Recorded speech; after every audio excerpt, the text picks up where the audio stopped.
Ya les expliqué entonces que habíamos quedado en esta lámina de lo que es el cálculo de la frecuencia cardíaca, pero en un ritmo sinusal. Tenemos estas tres formas.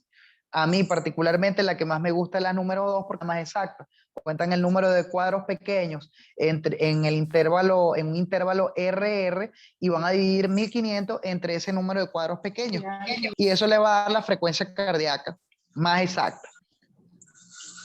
Pero hay una forma de calcular la frecuencia cardíaca en trazo electrocardiográfico con ritmo no sinusal. Y es la siguiente, ustedes van a contar 30 cuadros grandes a partir de una onda R y luego van a contar todo lo que son los complejos que se generan dentro de esos 30 cuadros grandes. Eso lo van a multiplicar por el número 10 y eso le va a dar la frecuencia cardíaca en ese paciente. Si ustedes usan las otras técnicas para calcular la frecuencia en un paciente con ritmo no sinusal, se van a equivocar. Deben usar este método para calcular la frecuencia en dichos pacientes con ritmo no sinusal. Muy sencillo. Porque todos los tuyos tienen que ser así. Por favor, apaguen el micrófono. Fitness.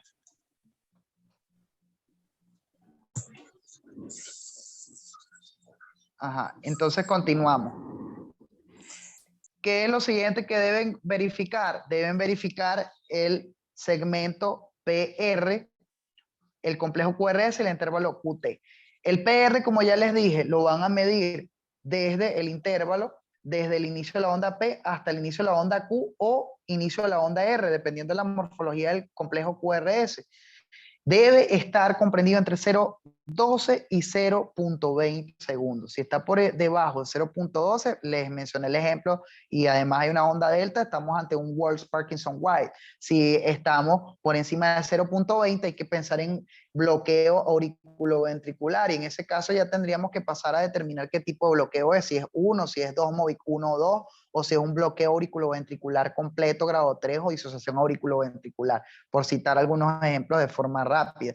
Entonces, debemos siempre orientar el diagnóstico en el trazo electrocardiográfico y siempre comparar con la clínica del paciente.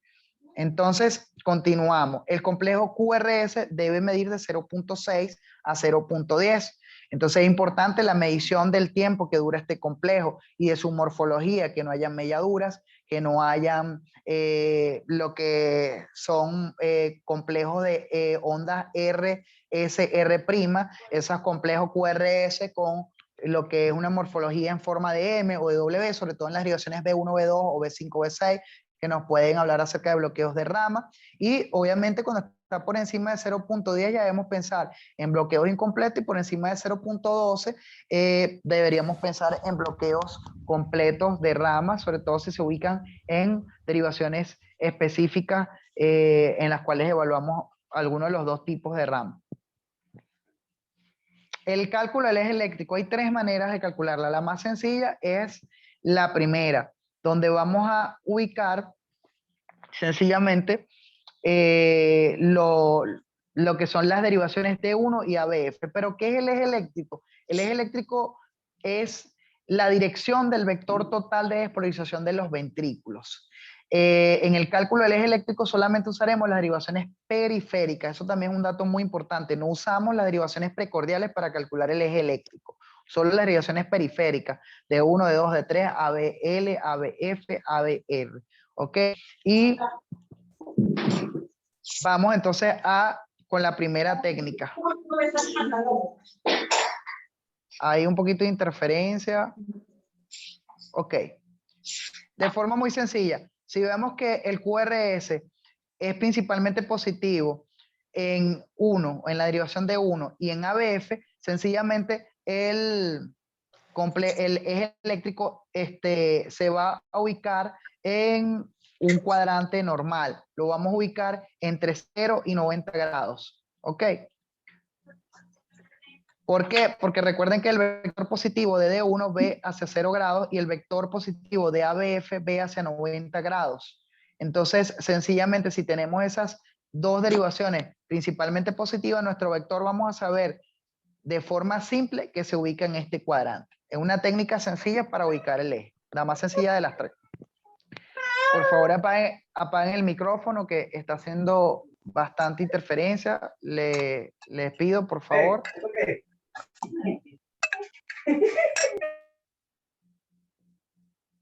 Okay.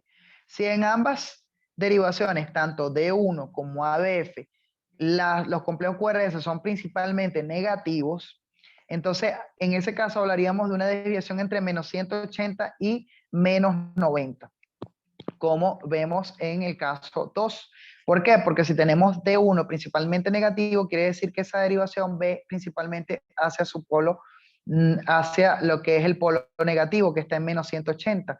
Y si decimos que ABF está negativo, ese vector va a ver hacia el polo negativo de ABF, que está en menos 90. Quiere decir que se va a ubicar en este cuadrante entre menos 180 y menos 90, y tenemos una desviación importante del eje, en una zona que algunas literaturas lo catalogan como indeterminado también, o desviación extrema, inclusive también lo he leído en varias literaturas. Si en cambio en D1 tenemos un complejo QRS negativo y en ABF es positivo, entonces el eje estaría desviado a la derecha, y ese sería el ejemplo 3 que ven abajo.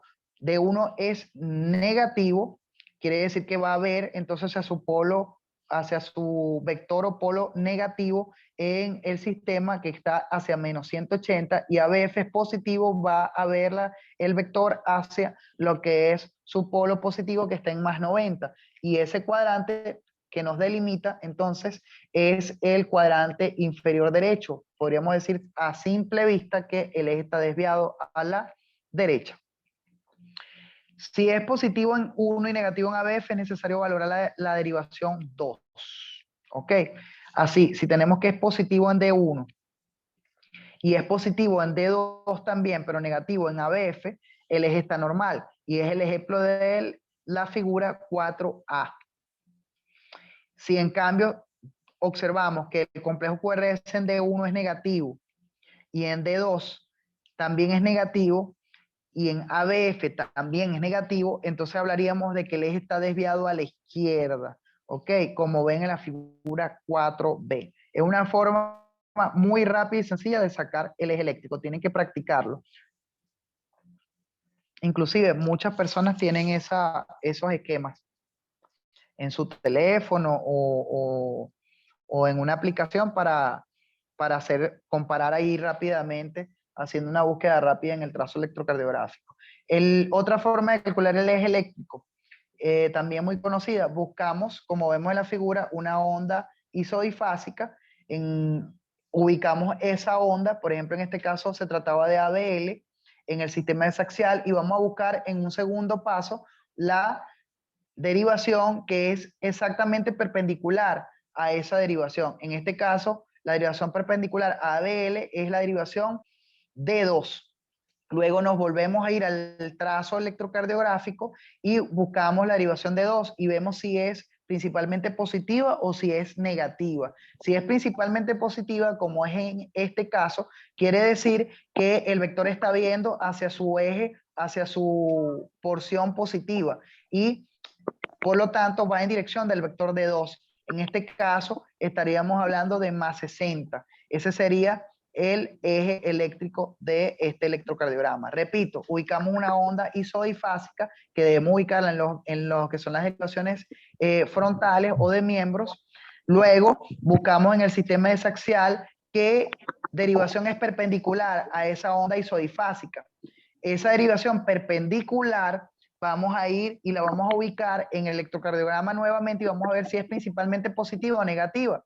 Y luego, como ustedes verán, en este caso se trataba de una derivación que es principalmente positiva, como ven acá marcado con el círculo azul, y por lo tanto, eso nos dice que el vector está mirando hacia el polo positivo de esa derivación, en este caso más 60. Si hubiese sido negativa, entonces, en este caso, el eje estaría en menos 120.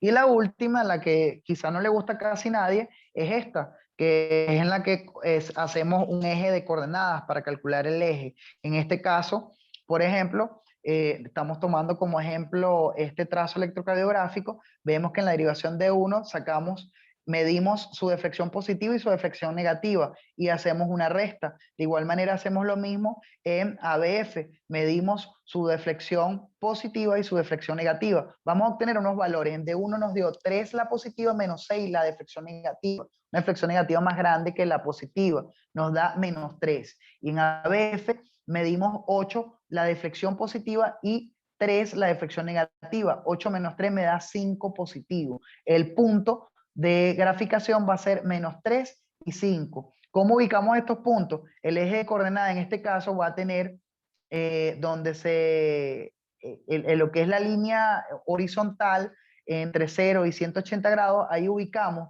el eje de 1. De este lado estarían los valores negativos y de este lado los valores positivos. Y el ABF va a ser como, va a estar vertical en todo el centro, como ven acá, y los valores positivos se van a ubicar hacia su polo positivo y los valores negativos hacia su polo negativo. Sencillamente graficamos como los puntos en un sistema de coordenadas. Tenemos que menos 3 nos dio en D1, ubicamos acá 1, 2 y 3 negativos, marcamos un punto. Nos da 5 positivo en lo que es la derivación ABF, marcamos acá 5, 1, 2, 3, 4 y 5 y marcamos un punto. Luego trazamos 2 segmentos de recta y donde ellos se encuentran por allí pasamos nuestro segmento de recta marcando el eje de ese electrocardiograma. En este caso el eje es de 120 grados. Estaríamos hablando de que hay una desviación a la derecha de este electrocardiograma, de este trazo electrocardiográfico. Esta es quizá la más difícil, pero también es muy útil porque no siempre van a conseguir la onda isodifásica. Y bueno, la primera de todas, que es la más fácil, lo que les va a dar es una aproximación, pero no les va a dar un valor. Con la primera lo que van a poder decir es si está indeterminado, si está desviado a la derecha, a la izquierda o si es normal. Con la segunda van a poder determinar en grados exactamente el valor del eje y con la tercera van a tener también una aproximación mayor a lo que es una aproximación mayor en grado a lo que es el eje eléctrico. Bueno, terminamos con esto, con este trazo electrocardiográfico. Como les dije, tienen que seguir una sistemática, determinar si el ritmo es sinusal. ¿Cómo lo vemos? Hay ondas P que se continúan con complejos QRS. La onda P no sobrepasa los 0.20 segundos. Además de eso, los intervalos entre cada onda P son similares, son iguales. Los intervalos RR son similares. Ok, en este caso estamos ante un ritmo sinusal. ¿Cómo sacamos la frecuencia? Por favor, recuerden apagar los micrófonos que está haciendo bastante interferencia. La frecuencia en este caso, mi favorita, yo me conté el número de cuadros pequeñitos entre dos ondas R consecutivas o que existen en un intervalo RR y dividí 1500 entre el número de cuadritos. En este caso, había una cantidad que me da el valor de frecuencia cardíaca de 65 latidos por minuto. El PR, sencillamente medimos desde el principio de la onda P hasta el inicio de la onda R. En este caso nos daba 3 milímetros o 3 cuadritos pequeños. Esos 3 cuadritos pequeños recuerden que equivalen a 0.04 segundos. Multiplicamos 3 por 0.04 y nos da 0.12. Recuerden que el PR está entre 0.12 y 0.20. El QRS hacemos lo mismo. Yo generalmente me voy a B6 o B5 y medimos desde el inicio de la onda Q hasta el final de la onda S o del inicio de la onda R hasta el final de la onda Q y eso nos da en este caso 2 cuadros pequeñitos o 2 milímetros. Eso lo multiplicamos por el valor de cada uno de ellos, que es 0.04 segundos, y nos da 0.08 segundos.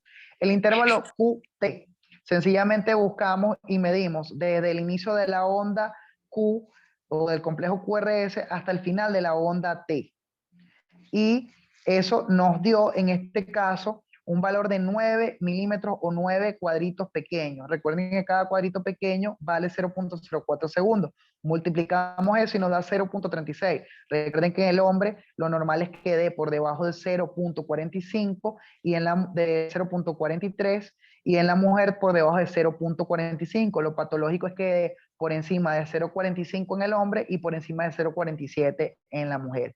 El eje eléctrico en este caso lo sacamos de una forma rápida. Vemos que D1 es principalmente positivo y vemos que ABF también su deflexión principal es positiva. ¿Qué quiere decir eso? Que es un eje normal que está ubicado entre 0 y entre 90 grados, entre más 0 y más 90 grados. El diagnóstico de este trazo electrocardiográfico, un electrocardiograma normal. Segundo ejercicio con el cual terminamos la clase, hacemos el mismo ejercicio, vemos si hay un ritmo sinusal, en este caso no tenemos un ritmo sinusal, hay acá una importante alteración que vemos en el trazo largo de D2, vemos que no hay tenemos onda P seguida de complejo QRS, tenemos intervalos PP constantes, pero no tenemos intervalos RR constantes, se interrumpen por una alteración en electrocardiograma que se presenta en este trazo. ¿Ok?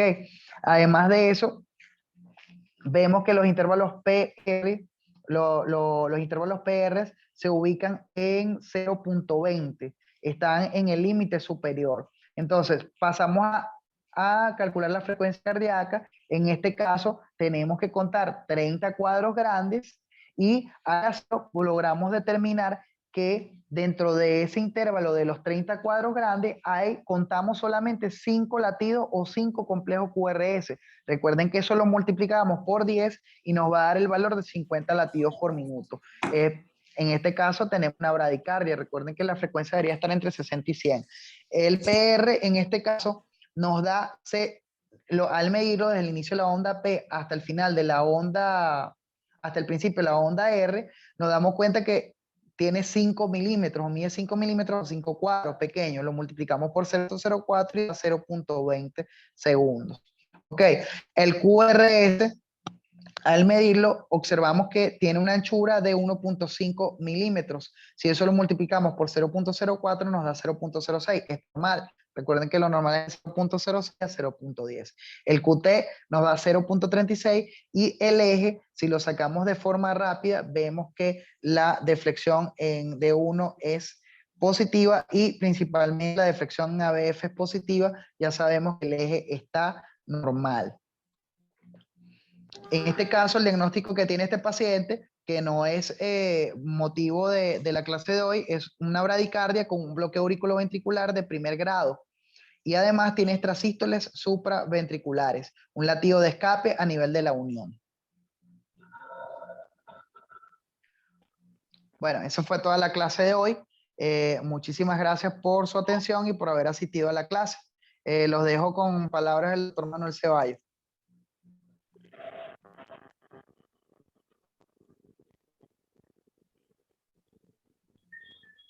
Bueno, muchísimas gracias a todos por haber asistido en esta teleconferencia del doctor Albert Palermo, un aficionado por la electrocardiografía. Yo creo que hoy se abarcó mucho más de lo esperado. Ha sido de verdad un agrado que se lleven esta formación académica, que a pesar de que sea por una hora y que sea por vía Zoom, sigue siendo formación académica. Y a pesar de estar en pandemia, de estar en una situación difícil, pues no dejamos a un lado de aprender y siempre estamos en constante formación, porque de eso se trata, ser médicos, y debemos comenzar a conectarnos en cada uno de los temas que vamos a ir abordando. De igual manera, les hago la invitación para los que estén interesados en querer formar parte de un diplomado que se va a realizar de electrocardiografía. Ya es algo más básico, aparte de básico, especializado. Entonces, de igual modo, les voy a dejar la invitación abierta. Vamos a crear también lo que sería el flyer publicitario en los próximos días para entonces compartirlo con ustedes, y los que estén interesados, bueno, vamos a estar acá con las puertas abiertas para inscribirlo.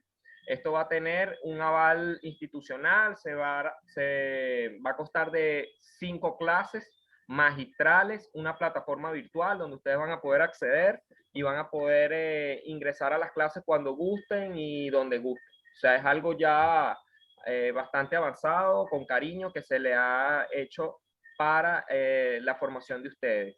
Entonces, bueno, sin más a que agradecerles y estén atentos entonces a los próximos webinars y telecursos que se van a ir efectuando.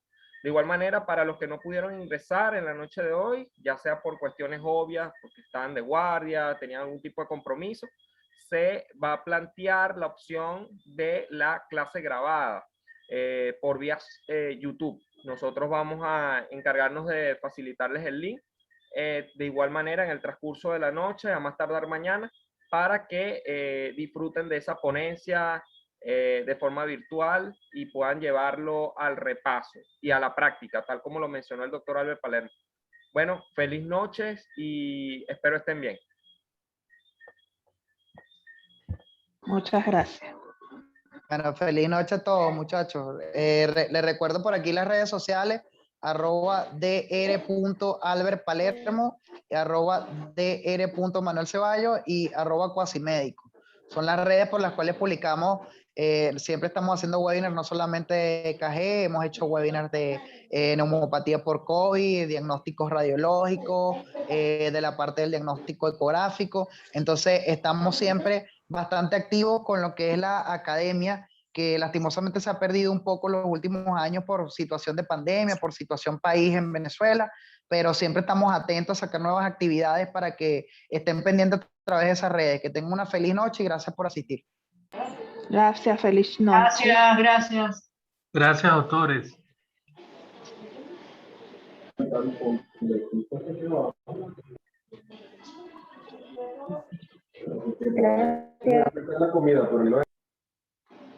Chao. Gracias, feliz noche. Chao, chao.